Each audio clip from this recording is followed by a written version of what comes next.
Tuhan, kami mengucap syukur kepada Tuhan jika hari ini setiap daripada kami bisa mendengarkan firman-Mu. Jadikan hati setiap daripada kami adalah rumah Tuhan. Jadikan hati kami tempat kediaman Tuhan, sehingga Tuhan bisa memerintah dalam hati kami. Ini kami Tuhan, kami siap menyambut firman-Mu dalam nama Tuhan Yesus. Haleluya. Amin. Shalom Bapak Ibu semua, puji Tuhan. Hari ini kita akan mendengarkan firman Tuhan, kita akan belajar sama-sama mengenai hati kita sebagai rumah Tuhan. Kenapa? Karena kebanyakan kita sebagai orang Kristen itu datang kepada Tuhan, datang ke gereja, datang ke kebaktian, datang ke komsel, tetapi banyak daripada kita itu hanya datang saja tanpa memberikan hati kita didiami oleh Tuhan. Oleh karena itu hari ini kita akan sama-sama belajar dalam satu kisah yang sangat menarik, yaitu terdapat dalam Lukas 19 ayat 1 sampai dengan 10. Di sini dikisahkan tentang Sakeus, Bapak Ibu. Nah, ayat yang pertama, Yesus masuk ke kota Yeriko dan berjalan terus melintasi kota itu. Di situ ada seorang bernama Sakeus, kepala pemungut cukai, dan ia seorang yang kaya. Ayat pertama dulu Bapak Ibu. Jadi Yesus itu masuk ke kota Yeriko dan berjalan terus melintasi kota. Yesus pada saat itu adalah orang yang cukup ternama. Banyak sekali orang mengikut Yesus, bahkan tidak sedikit orang akan bersedia membukakan pintu rumahnya untuk Yesus. Tetapi Yesus berjalan terus melintasi kota Yeriko. Di sini kita pelajari bahwa Yesus tidak datang ke rumah sembarang orang. Bahkan Yesus spesifik memilih Sakeus. Nah, hari ini Bapak Ibu, di mana kita sudah dipilih oleh Tuhan sendiri. Kita sudah menjadi murid-murid Tuhan. Oleh karena itu, mari kita hargai pilihan daripada Tuhan. Karena Tuhan mau menempati hati kita. Lalu dikatakan ayat 3. Ia berusaha melihat orang apakah Yesus, si Sakeus ini, tetapi ia tidak berhasil karena badannya, mohon maaf, pendek. Nah, di sini yang menarik juga adalah waktu Yesus sudah mau bertemu dengan Sakeus, tetapi ada masalah yang baru, Bapak Ibu, yaitu Sakeus punya kelemahan. Nah, di sini Sakeus itu berusaha melihat Yesus. Di ayat 4 dia berlari mendahului orang banyak, memanjat pohon ara dan melihat Yesus. Nah, banyak sekali daripada kita hari-hari ini menggunakan berbagai alasan untuk tidak mau bertemu dengan Yesus. Mungkin hari-hari ini kita menggunakan alasan, oh kita sedang kurang enak badan, padahal sebenarnya masih bisa datang kepada Tuhan, masih bisa bergereja. Lalu banyak sekali alasan yang kita buat-buat. Bahkan mungkin aja memang kita punya batasan itu. Nah, saya punya pengalaman. Waktu itu saya menjadi ketua komsel di salah satu persekutuan anak muda di Yes. Nah, di situ kita mengundang mereka itu datang ke gereja. Dan banyak sekali Bapak Ibu, mereka menggunakan alasan, wah saya nggak bisa ini karena saya nggak punya kendaraan dan sebagainya. Bahkan Bapak Ibu, kami sudah sediakan transportasi, kita jemput deh. Tetapi alasan demi alasan, keterbatasan demi keterbatasan dikeluarkan agar mereka itu tidak datang kepada Yesus. Nah, hari ini jangan sampai kita juga menggunakan kelemahan kita, kekurangan yang kita punya untuk bukannya datang kepada Yesus, tetapi kita gunakan ini untuk menjauh daripada Yesus. Tetapi Sakeus menggunakan akalnya, apa yang dia punya. Kalau dia pendek, dia gunakan akalnya. Saya pokoknya harus bertemu dengan Yesus hari ini.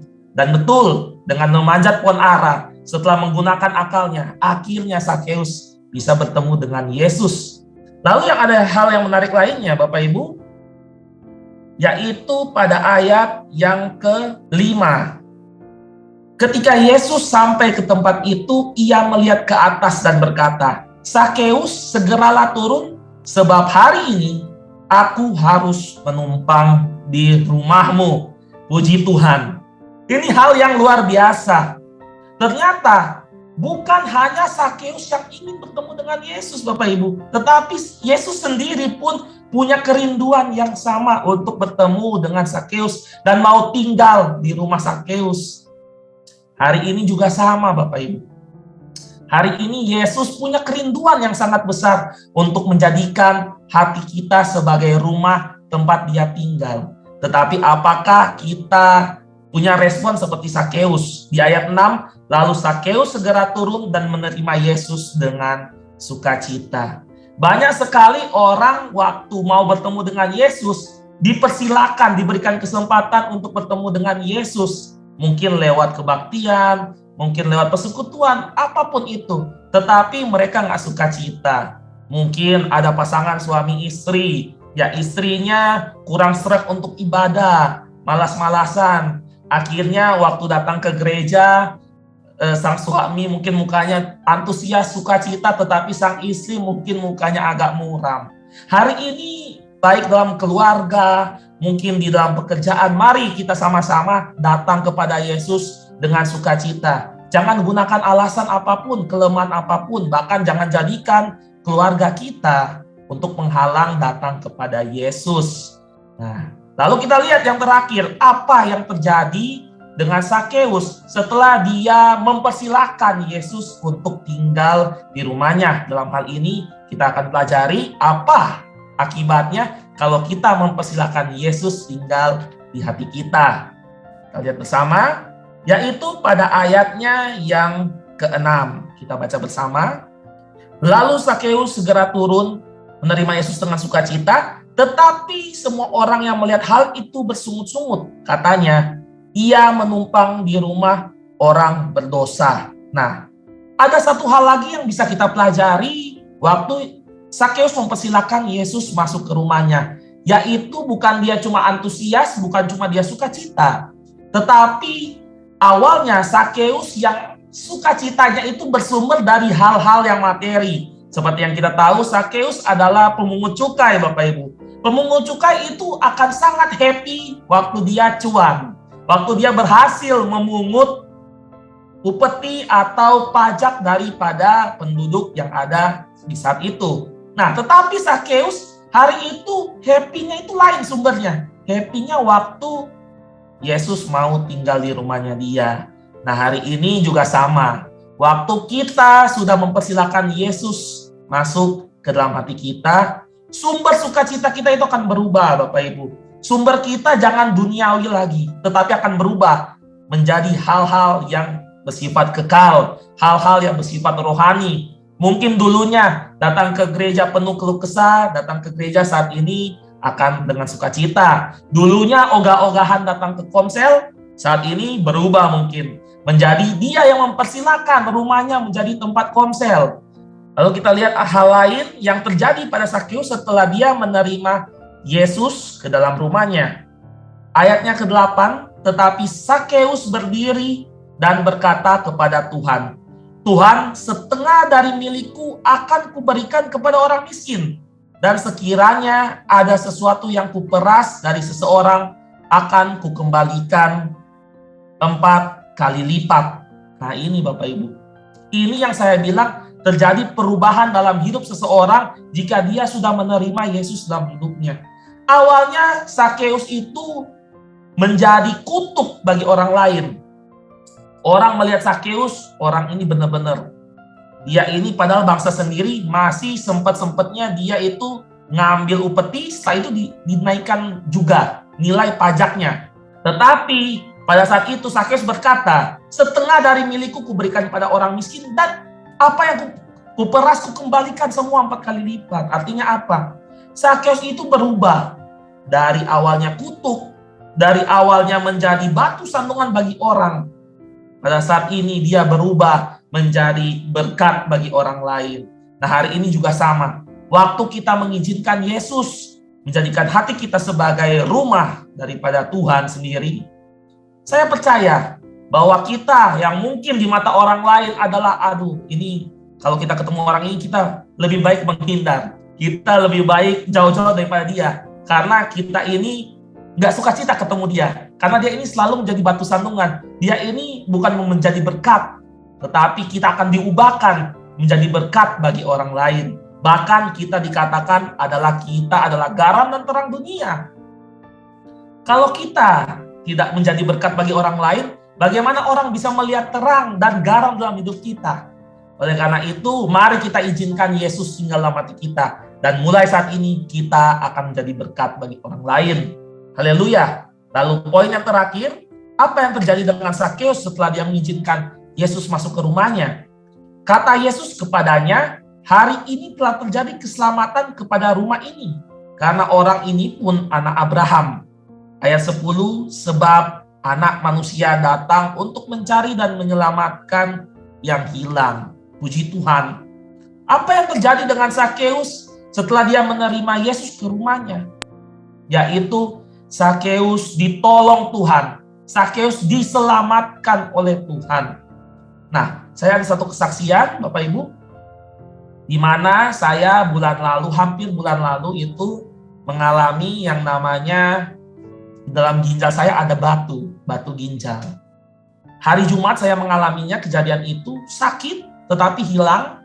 Setelah itu Jumat itu hilang. Setelah itu Sabtunya saya beraktivitas seperti biasa, tetapi hari Minggunya karena sakitnya datang lagi dan sangat sakit, akhirnya saya harus dibawa ke rumah sakit. Nah, singkat cerita, saya di rumah sakit, ya puji Tuhan, saya menggunakan asuransi waktu itu. Nah, setelah itu, waktu saya mengurus proses asuransi, dibantu dengan istri, saya minta tolong kepada teman saya yang tempat saya mengurus asuransi. Dia berkata kepada saya, kok kamu ditolong Tuhan? Kamu ini ditolong Tuhan. Saya kaget. Saya pikir ada apa, harusnya waktu kita sakit, kita mengajukan pada menggunakan asuransi waktu itu, ya mungkin dia akan ngomong, wah kamu baik-baik saja enggak? Kamu sehat-sehat enggak? Di mana yang sakit? Dan waktu itu dia bilang, kamu ditolong Tuhan. Saya kaget. Nah, saya tanya, ada apa bro? Seperti itu. Nah, dia bilang, ternyata untuk kasus-kasus penyakit tertentu ada masa tunggunya. Dan batu ginjal itu adalah punya masa tunggu 12 bulan. Dan ternyata tepat 12 bulan plus 3 hari itu baru saya mengalami yang namanya batu ginjal. Bayangkan, kalau saya 12 bulan kurang 1 hari, saya mungkin akan bayar betapa besar biaya rumah sakit pada saat itu. Nah, hari ini, jika kita mempersilahkan Tuhan untuk menghuni hati kita, tinggal di hati kita, percayalah, bukan hanya bicara soal kekekalan, Tuhan menyelamatkan kita. Nanti, di sorga yang kelak kita dipersiapkan rumah, tetapi di dunia, pada saat kita tinggal saat ini, percayalah, waktu ada Tuhan dalam hati kita, pasti ada pertolongan. Apapun masalah kita, bukan berarti kita tidak mengalami masalah, tetapi selalu akan ada penyertaan Tuhan. Karena bersama Tuhan selalu ada sukacita, selalu ada damai sejahtera, dan selalu ada berkat dan penyertaan daripada Tuhan. Haleluya. Mari kita tutup di dalam doa. Bapa kami dalam surga, yang kami kenal di dalam Tuhan Yesus, kami berdoa agar kami mempunyai hati yang taat kepada firman Tuhan. Firman-Mu adalah kebaikan kami, karena firman-Mu mengandung janji. Walaupun terkadang kami tidak mengerti, tetapi pimpinlah kami untuk tetap bisa melakukannya. Mari kita semua dekapkan kedua tangan kita di dada. Jika saudara punya pergumulan, persoalan, tantangan di dalam karir, studi, keuangan, masalah keluarga, kesehatan, apapun juga, termasuk perjodohan, biarlah berkat Tuhan turun ke atasmu dan kekuatan kasih Tuhan turun atasmu. Dan percayalah, Tuhan mampu membukakan pintu-pintu berkat serta damai sejahtera Allah menaungimu senantiasa.